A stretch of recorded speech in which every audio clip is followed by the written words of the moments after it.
সবে কদরে সব গুনাহ মাফ হবে, কিন্তু বান্দার হক তো মাফ হবে না।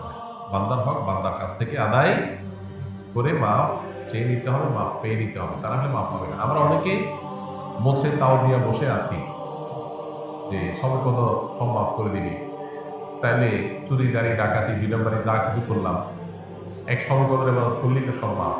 দেখুন, ইসলামের সাথে অন্য সব ধর্মের এখানে একটা মৌলিক পার্থক্য। খোদ ইয়াহুদিরা, আল্লাহ কোরআনে তাদের সম্পর্কে বলেছেন, ইয়াহুদিরা বলে লান তামাসসানান নারু ইল্লা আইয়ামাম মা'দুদাত। তারা বলে আমাদেরকে আগুনে জাহান্নামে কয়েকদিন থাকা লাগবে, এরপর আমরা জান্নাতে থাকবো।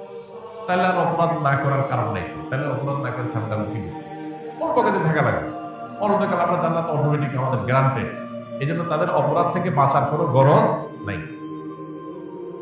খ্রিস্টানরা মনে করে ঈসা আলাইহিস সালাম তিনি শুলে চড়ে, যদিও তিনি শুলে চড়েন নাই কোরআনের বর্ণনা অনুযায়ী, তিনি আত্মাহুতি দিয়ে আত্মত্যাগ করে আমাদের সমস্ত পাপের দায় তিনি নিয়ে নিছেন। এটা কারা মনে করে? খ্রিস্টান।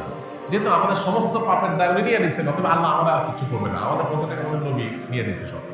এই জন্য তাদেরও কোনো পাপ না করার ব্যাপারে কোনো গরজ। ইসলাম এমন এক দিন, যে দিন বারবার করে কোরআনের পাতায় পাতায় বলেছে ওয়া আল্লাহ তাজিরু ওয়াজিরাতুন বিজরা উখরা, কারোর পাপের বোঝা আর কেউ বহন করতে পারবে না, কোনো অপশন নাই।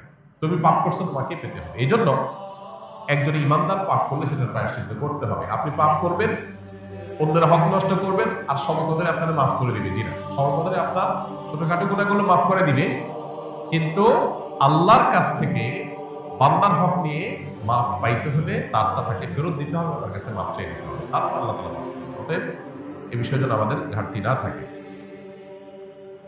আল্লাহ তাআলার 99 নাম মুখস্থ করার ফজিলত কি? আল্লাহ রাব্বুল আলামিনের 99 নাম এ সম্পর্কে হাদিসে আসছে, নবী সাল্লাল্লাহু আলাইহি ওয়াসাল্লাম বলেছেন,